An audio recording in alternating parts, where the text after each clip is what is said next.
Red Bull.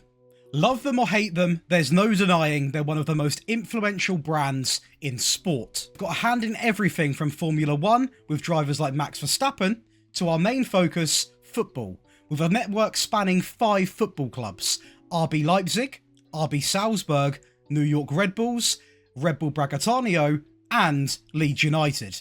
They're building a football empire. Red Bull has just added another powerhouse to their roster, none other than Jurgen Klopp, who's set to oversee Red Bull's entire football network. And that's got me thinking, what if I was to set a challenge to win every trophy possible with these 5 teams? Starting with RB Salzburg, and our first mission is clear: conquer the Austrian League, the Austrian FA Cup, and the big one, the Champions League. So let's start with what RB Salzburg have. They've got a solid 3.5 star reputation, top tier training and youth facilities, and some serious talent coming through the ranks. We're looking to dominate in Austria. Salzburg have already clinched the Premier Division title 14 times and lifted the Austrian FA Cup a staggering 9. And although we've just got a £12 million transfer budget, we're going to hold off on the signings. Our young talent alone is promising. We're calling up 2 rising stars: Oliver Lukic, a 17-year-old with immense potential, and Marcel Moswitzer, a versatile defensive option. You got to watch out for them 2 names. What I've done is I've set us up in a nice 4-2-2 inspired by Marco Rosa's system at Leipzig. It's perfect for Salzburg's style, making the most of our talented wingbacks Terzic and Dedic. We'll play aggressive, a nice high defensive line, and try to control every match from the first whistle. This is our season. Leading the line is going to be Karim Konate, a clinical finisher who should bag plenty of goals. He's paired with Fernando, our 25-year-old speedster from Brazil, who most likely you've played with back home. And behind them, we have Oscar Glau and Kiergaard, our creative masterminds who will drift into channels, setting up different plays and driving the attacks. There are Kevin De Bruyne's. We have also been blessed with 2 fantastic defensive midfielders, including Mad Bidstrup, a star Premier Division player aged 23. He is a very well-rounded player with potential to become almost the perfect 5 out of 5 star potential player. Things you love to see. And to partner him, we have 2 options. First up is going to be Gorna Doaf, similar to Bidstrup, another star Premier Division player, currently only aged 20 years old. However, he is not guaranteed all of the game time, as we also have the Liverpool youngster Steven Bajetek on loan.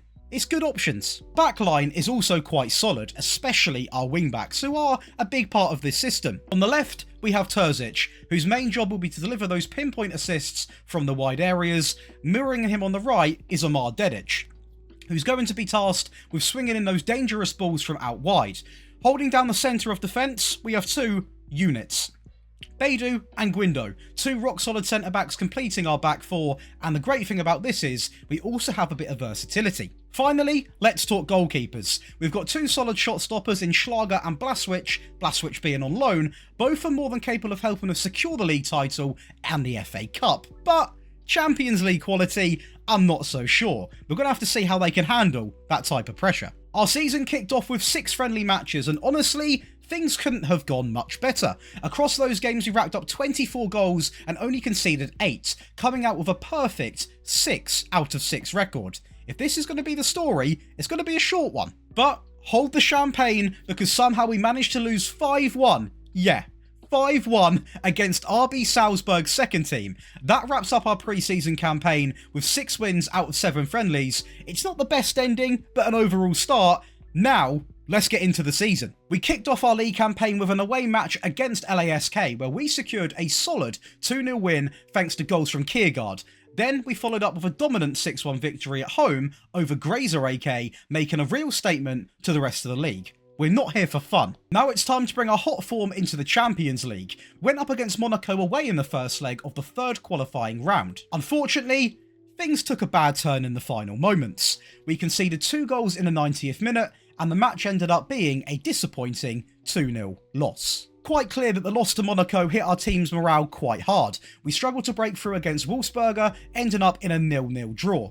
With frustration mounting, I was hoping the team would bring some fire into the second leg against Monaco, but unfortunately, it wasn't our night. We lost 2-0 again with goals from Zakaria and Matazo, and just like that, we are out of the Champions League. Luckily for us, we drop into the Europa League. While it doesn't impact this challenge directly, it's nice to still be in some form of European competition. Just to help justify that, of course, you've seen the graphic. We will not accept a Europa League or a Conference League. We are only accepting Champions Leagues with the teams that we can physically win it with. So, yeah, it's not a great start. Now, we're going to put the Europa League behind us as we turn our focus back to the league, and we bounce back strong with a 2-1 win over FC Blau, followed up by a 4-1 victory against SK Austria Klagenfurt. Then we grab a tight 1-0, but still a win over SK Rapid, before wrapping up the week with an incredible 5-2 win over FCR Autak, with goals coming from Karim Konate, Oscar Glau, Kiergaard, and youngster Oliver Lukic. Now it's time to shift our focus back to the Europa League and the Austrian FA Cup, which we still need to win that FA Cup, with upcoming matches against Bilbao and SV Horn. We came out strong against Bilbao, with Kiergaard scoring within the first 7 minutes and Oscar Glau adding another in the 54th. They managed to pull one back, but we held on to secure all 3 points.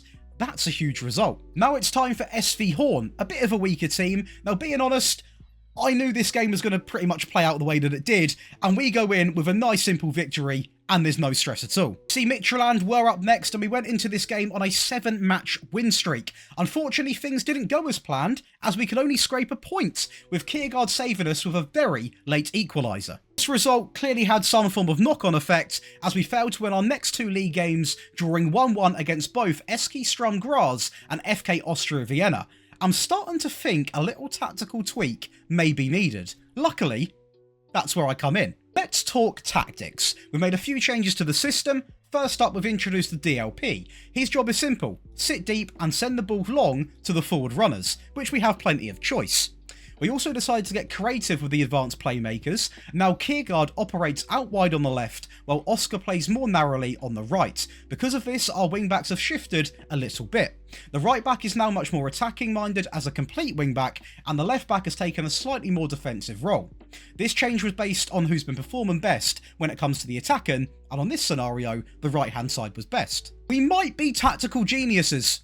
With those few changes, we go into our next Europa League game and come away with a dominant 3-0 win. Goals from Konate and Kiergaard sealed the deal. Now it's time for a double header as we face Grazer AK in back-to-back games. First up, an impressive 3-0 win in the league, followed by a massive 7-1 game in the Austrian FA Cup third round. What a performance! With confidence flowing, it's no surprise that in our next game, we put 5 goals past LASK to secure all 3 points, with Peter Rakov grabbing his first hat-trick for the club. What a moment. Next we travelled to Netherlands to face AZ and came away with all 3 points, putting us in a golden position in the Europa League groups. Again, it doesn't mean anything, but things are looking good. After scoring 8 goals in our last 2 games, the next result came as a bit of a shock, as we only managed to pick up a point against Wolfsberger at home. But after a few harsh words to the players, we bounced back in style. First, we took a 3-1 win over FC Blau, followed by a dominant 2-0 win over Bilbao in the Europa League. Then secured a 2-1 win against SK Austria Klagenfurt and a 2-0 win over SK Rapid. And to top it all off, we went unbeaten in all of the Europa League, capping it with a brilliant 4-1 win over FC Midtjylland. What a performance we have displayed in this competition. Transfer window has hit, and we've got a total of £32 million to spend if we want to. But honestly, I love the squad we've got right now, and everyone's performing so well. So I think for now, I'm not going to actively seek any new signings. We're in a very good place, and I want to use the players we have. Now, SK Rapid, they are the task at hand in the quarterfinals, and despite them putting up a fight, we managed to progress with a solid 2-0 win, goals from Rakov and Kiergaard. We've got to thank him. Now is the perfect time to actually see how our players are performing. Starting with Kiergaard, he's been our standout player with 8 goals and 4 assists in just 20 league appearances. But we can't forget about Konate and Fernando, who have also been chipping in very fairly with their share of the goals. We carried on the momentum from reaching the semi-finals by picking up 7 points in our next 3 league games. It's not perfect, but we're slowly getting there. Europa League is going to be up next, when we are going to face Scottish giants Rangers. In the first leg, we managed to grab a 2-1 win away from home, with both goals coming inside of the first half. The second leg was much tougher, and we only managed a 1-1 draw. But in the end, that's obviously all we need to progress. We're through to the next round. And in between those two very challenging Europa League games, we also managed to secure a perfect 6 out of 6 points in the league, picking up crucial wins against WSG Tirol and SK Strom Graz. We're looking quite consistent. With full momentum on our side, we continue our league winning streak with a solid 2-0 victory over FK Austria Vienna, followed up by a dominant 5-2 demolition of SK Strom Graz, who will actually be facing in the next round of the FA Cup, the semi-final. We start the semi-final in awful fashion, going 1-0 down just 6 minutes in. We fight back with a goal from Kanate at the 18th minute mark, but then they're going to regain the lead 5 minutes after. But we are RB Salzburg and we never give up, so with some quality in the final third, we wrap up the tie in a 3-2 win. Bilbao was up next in the quarterfinals of the Europa League, and sadly in the first leg we fell 1-0, marking our first loss in 35 games. Before the second leg, we had a league game which we just about scraped through thanks to an 11-minute penalty from Fernando. Now, right back into the Europa League, we started in the worst way possible, conceding 3 goals within 26 minutes. Despite 2 goals from us, it wasn't enough, and that is all that she wrote. We are now out of all European competitions. So after that tough exit, the players just weren't themselves. We went on to draw our next 2 league games 1-1, games that before we would have easily won. Then came our very next game, the Austrian FA Cup final. It was a tense one, going all the way to penalties after a 0-0 draw. And despite not having the best performance as a team this season, we managed to hold our nerve and win 5-4. That's trophy 1 in the bag. Let's get it onto the graphic. And luckily for us, and luckily for the chat because I took their advice, in the final 5 games we managed to win 3 and only lose 2. This means we comfortably won the league by 12 points over FK Austria Vienna.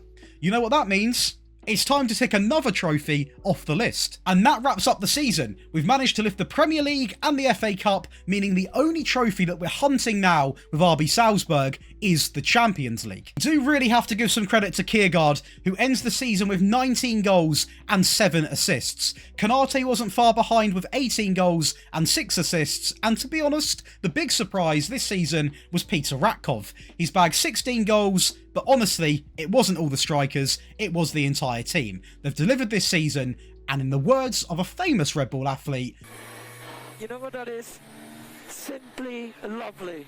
I tell you that. That is going to wrap up episode 1 of this new series. Please do leave a like below, and if you want to see this played live, you can come and check out the Twitch. Now, everything you see here, including the tactic, is also going to be on the Patreon, so make sure you're going in the description and signing up. I really hope you enjoy this, because we've got some very exciting news which may see Red Bull themselves participate in this very shortly. It's a big series, loads of time has been put into it. I really hope you enjoy. I'm having so much fun, and hopefully you can tell. Let's go and hopefully win the Champions League in Season 2.